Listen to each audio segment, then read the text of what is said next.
ಅಂಗಾರಕಟ್ಟ ಬಂದರಿಗೆ ಸಂಬಂಧಿಸಿದಂತೆ ಈ ಕೆಳಗಿನ ಯಾವ ಹೇಳಿಕೆ ಸರಿಯಾಗಿದೆ? ಹೇಳಿಕೆಗಳನ್ನು ಗಮನಿಸೋಣ.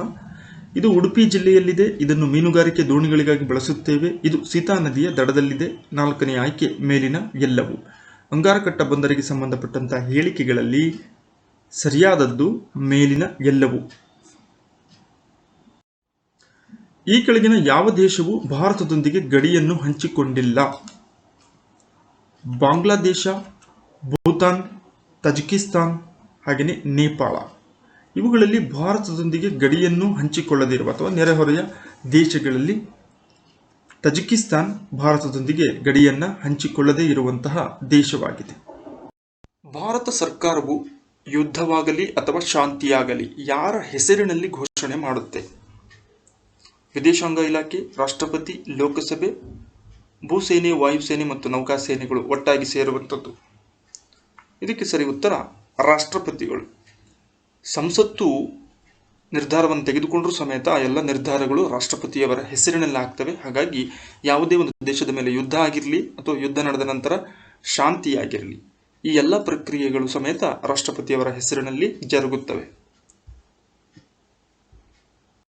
ರಾಜ್ಯಸಭೆಯಲ್ಲಿ ಸದಸ್ಯರು ಸದನದ ನಿಯಮಗಳನ್ನು ಉಲ್ಲಂಘನೆ ಮಾಡಿದಾಗ ಅವರ ವಿರುದ್ಧ ಶಿಸ್ತು ಕ್ರಮ ಕೈಗೊಳ್ಳುವ ಅಧಿಕಾರ ಯಾರಿಗಿದೆ? ಸ್ಪೀಕರ್, ಉಪರಾಷ್ಟ್ರಪತಿ, ರಾಷ್ಟ್ರಪತಿ, ರಾಜ್ಯಸಭೆಯ ಕೋರಂ ಅಂದರೆ ಅವತ್ತಿನ ಸದಸ್ಯರು ಏನು ಭಾಗವಹಿಸಿರ್ತಾರೆ ಆ ಕೋರಂಗಿದೆಯ ಅಧಿಕಾರ ಉಪರಾಷ್ಟ್ರಪತಿ. ಉಪರಾಷ್ಟ್ರಪತಿಯನ್ನ ರಾಜ್ಯಸಭಾ ಸಭಾಪತಿ ಅಂತಲೂ ಕೂಡ ಕರಿತೀವಿ. ಸೊ ಹೀಗಾಗಿ ಆ ಇಡೀ ಸದನವನ್ನ ಶಿಸ್ತುಬದ್ಧವಾಗಿ ನಡೆಸುವಂತಹ ಅಧಿಕಾರವೂ ಸಮೇತ ಉಪರಾಷ್ಟ್ರಪತಿಗೆ ಇರುತ್ತೆ. ಅಲ್ಲಿರುವಂತಹ ರಾಜ್ಯಸಭಾ ಸದಸ್ಯರು ಸದನದ ನಿಯಮಗಳನ್ನು ಏನಾದರೂ ಉಲ್ಲಂಘನೆ ಮಾಡಿದಾಗ ಅವರ ವಿರುದ್ಧ ಶಿಸ್ತು ಕ್ರಮ ಕೈಗೊಳ್ಳುವಂತಹ ಅಧಿಕಾರ ಉಪರಾಷ್ಟ್ರಪತಿಗಿದೆ ರಾಜ್ಯಸಭೆಯಲ್ಲಿ.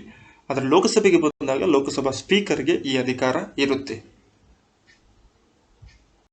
ಇವುಗಳಲ್ಲಿ ಯಾವುದು ಎಸ್.ಎಲ್. ಭೈರಪ್ಪನವರ ಕಾದಂಬರಿ ಅಲ್ಲ? 4 ಕಾದಂಬರಿಗಳನ್ನು ಕೊಟ್ಟಿದ್ದಾರೆ. ಇದರಲ್ಲಿ ಒಂದು ಕಾದಂಬರಿ ಭೈರಪ್ಪನವರು ಬರೆದಿಲ್ಲ.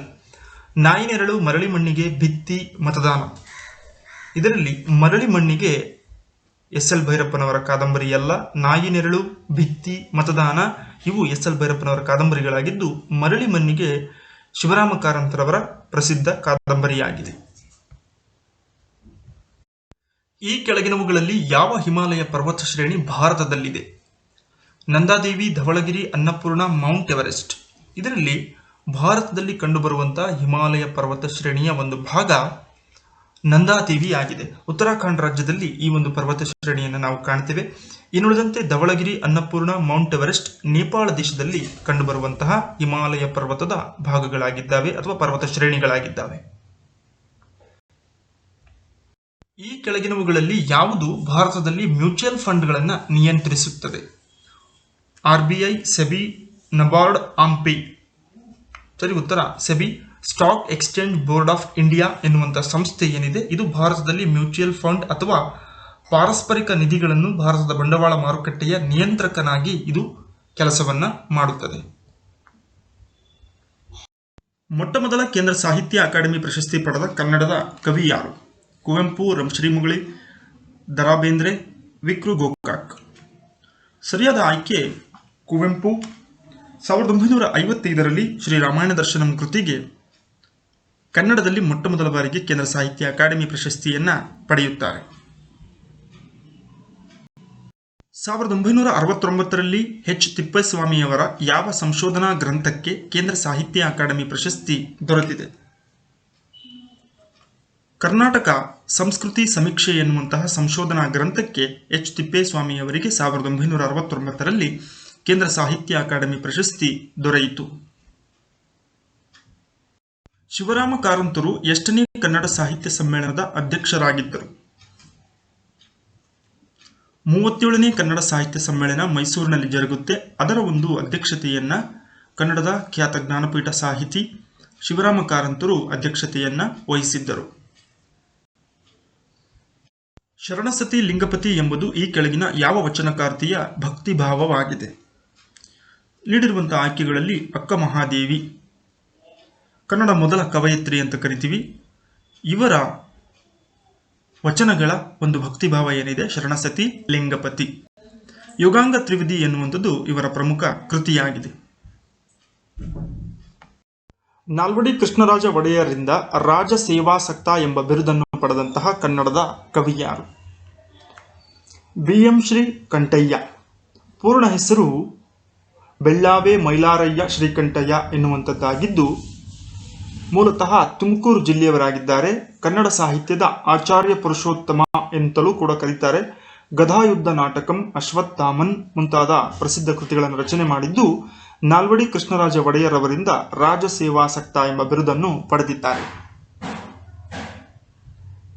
ಹೋಮ್ ರೂಲು, ಪೋಲಿ ಕಿಟ್ಟಿ, ಅಮ್ಮಾವರ ಗಂಡ, ಮಕ್ಕಳ ಸ್ಕೂಲು ಮನೇಲಲ್ವೇ ಈ ಪ್ರಸಿದ್ಧ ನಾಟಕ ಕೃತಿಗಳ ಲೇಖಕರು ಯಾರು? TP ಕೈಲಾಸಂ ಸರಿಯಾದಂತಹ ಉತ್ತರ. ನವ್ಯ ನಾಟಕಗಳ ಪಿತಾಮಹ ಅಂತ TP ಕೈಲಾಸಂರವನ್ನ ಕರೀತಾರೆ. 1945ರಲ್ಲಿ ಮದ್ರಾಸ್ನಲ್ಲಿ ನಡೆದಂತಹ ಕನ್ನಡ ಸಾಹಿತ್ಯ ಸಮ್ಮೇಳನದ ಅಧ್ಯಕ್ಷರು ಕೂಡ ಆಗಿದ್ದರು. ಕನ್ನಡ ಪ್ರಹಸನ ಪಿತಾಮಹ ಎಂಬ ಹೆಸರು ಸಮೇತ ಇವರಿಗೆ ಇದೆ. ಮಾಸ್ಕೋದಲ್ಲಿ 22 ದಿನ ಇದು ಯಾರ ಪ್ರವಾಸ ಕಥನವಾಗಿದೆ? ಒಂದು ರೇಖಾಂಶದಿಂದ ಮತ್ತೊಂದು ರೇಖಾಂಶದ ನಡುವಿನ ಸಮಯದ ವ್ಯತ್ಯಾಸವೆಷ್ಟು? ಅಂದರೆ ಒಂದು ರೇಖಾಂಶದಿಂದ ಮತ್ತೊಂದು ರೇಖಾಂಶಕ್ಕೆ ಎಷ್ಟು ನಿಮಿಷಗಳ ವ್ಯತ್ಯಾಸವನ್ನು ಸಮಯ ಕಾಣ್ತೀವಿ? 4 ನಿಮಿಷಗಳ ಸಮಯದ ವ್ಯತ್ಯಾಸವನ್ನು ಕಾಣ್ತೀವಿ. ಭೂಮಿಯ ಮೇಲೆ ಉತ್ತರದಿಂದ ದಕ್ಷಿಣಕ್ಕೆ ಎಳೆಯಲಾಗಿರುವ ಕಾಲ್ಪನಿಕ ರೇಖೆಗಳನ್ನು ರೇಖಾಂಶಗಳು ಅಂತ ಕರಿತೀವಿ. ಇವನ್ನ ಸಮಯದ ರೇಖೆಗಳು ಅಂತಲೂ ಕೂಡ ಕರಿತೀವಿ. ಇವುಗಳನ್ನು ಆಧಾರವಾಗಿಟ್ಟುಕೊಂಡು ಭೂಮಿಯ ಮೇಲೆ ಸಮಯವನ್ನು ನಿಗದಿ ಮಾಡಲಾಗುತ್ತೆ. ಸೊ ಅದರಂತೆ ಭೂಮಿಯ ಮೇಲೆ ಒಟ್ಟು 360 ರೇಖಾಂಶಗಳನ್ನು ಎಳೆಯಲಾಗಿದೆ. ಆ 360 ರೇಖಾಂಶಗಳಲ್ಲಿ ಒಂದು ರೇಖಾಂಶದಿಂದ ಮತ್ತೊಂದು ರೇಖಾಂಶಕ್ಕೆ 4 ನಿಮಿಷಗಳ ಸಮಯದ ವ್ಯತ್ಯಾಸವನ್ನು ಕಾಣ್ತೀವಿ. ಹಾಗಾದರೆ 360 × 4 ಅಂತೇಳಿದರೆ 1440 ನಿಮಿಷಗಳಾಯಿತು. ಇದು ಒಂದು ದಿನಕ್ಕೆ ಒಟ್ಟು ನಿಮಿಷಗಳ ಸಂಖ್ಯೆ. ಇದನ್ನೇ ನಾವು ಗಂಟೆಗೆ ಪರಿವರ್ತನೆ ಮಾಡಿದರೆ 24 ಗಂಟೆಗಳಾಗಿ ಸಮಯವನ್ನು ನಿರ್ಧರಿಸಲಾಗುತ್ತೆ ಭೂಮಿಯ ಮೇಲೆ. ಗ್ರೇಟ್ ಬ್ಯಾರಿಯರ್ ರೀಫ್ ಎಲ್ಲಿದೆ? ಭಾರತದ ಪಶ್ಚಿಮ ತೀರ, ಫಿಲಿಪೈನ್ಸ್ ತೀರ, ಆಸ್ಟ್ರೇಲಿಯಾದ ಪೂರ್ವ ತೀರ, ನ್ಯೂಜಿಲೆಂಡ್ನ ದಕ್ಷಿಣ ತೀರ. ಸೊ ಇದಕ್ಕೆ ಸರಿಯಾದ ಉತ್ತರ ಆಸ್ಟ್ರೇಲಿಯಾದ ಪೂರ್ವ ತೀರ. ಗ್ರೇಟ್ ಬ್ಯಾರಿಯರ್ ರೀಫ್ ಅನ್ನೋದು ಹವಳದ ದಂಡೆ. ಜಗತ್ತಿನ ಅತ್ಯಂತ ದೊಡ್ಡದಾಗಿರುವಂತಹ ಹವಳದ ದಂಡೆಯಾಗಿದ್ದು ಗ್ರೇಟ್ ಬ್ಯಾರಿಯರ್ ರೀಫ್. ಇದರ ಒಟ್ಟು ಉದ್ದ 2300 ಕಿಲೋಮೀಟರ್ಗಳಷ್ಟು ವ್ಯಾಪ್ತಿಯನ್ನು ಇದು ಹೊಂದಿದೆ. ಆಸ್ಟ್ರೇಲಿಯಾದ ಕ್ವೀನ್ಸ್ಲ್ಯಾಂಡ್ ಸಮೀಪದ ತೀರ ಪ್ರದೇಶದಲ್ಲಿ ಇದನ್ನು ನಾವು ಕಾಣಬಹುದು. ಲಾಲ್ಗುಳಿ ಜಲಪಾತ ಯಾವ ನದಿಯಿಂದ ರಚನೆಯಾಗಿದೆ? ಕಾಳಿ, ನರ್ಮದಾ, ನೇತ್ರಾವತಿ, ಶರಾವತಿ. ಸೊ ಇದಕ್ಕೆ ಕಾಳಿ ನದಿಯಿಂದ ಇದು ರಚನೆಯಾಗಿದ್ದು ಯಲ್ಲಾಪುರ ಸಮೀಪದಲ್ಲಿ, ಉತ್ತರ ಕನ್ನಡ ಜಿಲ್ಲೆಯ ಯಲ್ಲಾಪುರ ಸಮೀಪದಲ್ಲಿ ನಾವು ಈ ಒಂದು ಜಲಪಾತವನ್ನು ಕಾಣಬಹುದು. 250 ಅಡಿ ಎತ್ತರದಿಂದ ಈ ಒಂದು ಜಲಪಾತ ಹರಿಯುತ್ತಿದ್ದು ಇದರ ಒಂದು ರಚನೆಗೆ ಕಾರಣವಾಗಿರುವಂತಹ ನದಿ ಕಾಳಿ ನದಿಯಾಗಿದೆ. ಭಾರತದಲ್ಲಿ ಅತಿ ಕಡಿಮೆ ಜನಸಾಂದ್ರತೆ ಇರುವ ರಾಜ್ಯ ಯಾವುದು? ತ್ರಿಪುರಾ, ಗೋವಾ, ಅರುಣಾಚಲ ಪ್ರದೇಶ, ಮಿಜೋರಾಂ. 2011ರ ಜನಗಣತಿಯ ಪ್ರಕಾರ ಅರುಣಾಚಲ ಪ್ರದೇಶ ಅತ್ಯಂತ ಕಡಿಮೆ ಜನಸಾಂದ್ರತೆಯನ್ನು ಹೊಂದಿರುವಂತಹ ರಾಜ್ಯವಾಗಿದೆ. 17 ಜನ 1 ಚದುರ ಕಿಲೋಮೀಟರ್ ವ್ಯಾಪ್ತಿಯಲ್ಲಿ ಬರ್ತಾರೆ. ಇನ್ನು ಹೆಚ್ಚು ನೋಡಿದಾಗ ದೆಹಲಿ ಅತಿ ಹೆಚ್ಚು ಜನಸಾಂದ್ರತೆಯನ್ನು ಹೊಂದಿರುವಂತಹ ಸ್ಥಳವಾಗಿದೆ. 11,297 ಜನ 1 ಚದುರ ಕಿಲೋಮೀಟರ್ ವ್ಯಾಪ್ತಿಯಲ್ಲಿ ವಾಸಿಸ್ತಾ ಇದ್ದಾರೆ. ಬಂಗರ್ ಎಂದರೆ ಅರ್ಥವೇನು? ಮಣ್ಣಿಗೆ ಸಂಬಂಧಪಟ್ಟಂತಹ ಒಂದು ಪ್ರಶ್ನೆಯಾಗಿದೆ. ಇದಕ್ಕೆ ಸರಿಯಾದಂತಹ ಅರ್ಥ ಹಳೆಯ ಮೆಕ್ಕಲು ಮಣ್ಣು. ನದಿಗಳು ತಂದು ಹರಡುವಂತಹ ನದಿ ಮುಖಜಭೂಮಿ ಪ್ರದೇಶಗಳಲ್ಲಿರುವಂತಹ ಮಣ್ಣನ್ನು ಮೆಕ್ಕಲು ಮಣ್ಣು ಅಂತ ಕರಿತೀವಿ. ಅದರಲ್ಲಿ 2 ವಿಧ, ಬಂಗರ್ ಮತ್ತು ಕಾದರ್ ಅಂತ ಕರಿತೀವಿ. ಈ ಬಂಗರ್ ಎನ್ನುವಂತಹ ಮಣ್ಣೇನಿದೆ ಹಳೆಯ ಮೆಕ್ಕಲು ಮಣ್ಣಾಗಿದ್ದು ಅಷ್ಟೊಂದು ಫಲವತ್ತತೆಯನ್ನು ಹೊಂದಿರುವುದಿಲ್ಲ. ಇನ್ನು ಕಾದರ್ ಎನ್ನುವಂಥದ್ದು ಹೊಸ ಮೆಕ್ಕಲು ಮಣ್ಣಾಗಿದ್ದು ಇದು ಹೆಚ್ಚು ಪೋಷಕಾಂಶಗಳನ್ನು ಹೊಂದಿರುವಂತಹ ಫಲವತ್ತತೆಯನ್ನು ಹೊಂದಿರುವಂತಹ ಮಣ್ಣಾಗಿರುತ್ತದೆ. ಸಮುದ್ರಗುಪ್ತನಿಗೆ ಭಾರತದ ನೆಪೋಲಿಯನ್ ಎಂಬ ಬಿರುದನ್ನು ನೀಡಿದ ಇತಿಹಾಸಕಾರ ಯಾರು? ಇದಕ್ಕೆ ಸರಿ ಉತ್ತರ VA ಸ್ಮಿತ್ ರವರು ಸಮುದ್ರಗುಪ್ತನಿಗೆ ಭಾರತದ ನೆಪೋಲಿಯನ್ ಎಂಬ ಬಿರುದನ್ನು ನೀಡಿದಂತಹ ಇತಿಹಾಸಕಾರರಾಗಿದ್ದಾರೆ. ಈ ಕೆಳಗಿನ ಯಾರು ಸಮುದ್ರಗುಪ್ತನ ಆಸ್ಥಾನ ಕವಿಯಾಗಿದ್ದನು? ಇದಕ್ಕೆ ಸರಿ ಉತ್ತರ ಹರಿಸೇನ ಸಮುದ್ರಗುಪ್ತನ ಆಸ್ಥಾನ ಕವಿಯಾಗಿದ್ದಂತಹ ಕವಿಯಾಗಿದ್ದಾನೆ. ಈ ಕೆಳಗಿನ ಯಾವ ಕೃತಿಯನ್ನು ಹರ್ಷವರ್ಧನ ರಚಿಸಿಲ್ಲ? ಅಂದರೆ ಹರ್ಷನು ರಚಿಸದೇ ಇರುವಂತಹ ಕೃತಿ ಯಾವುದು?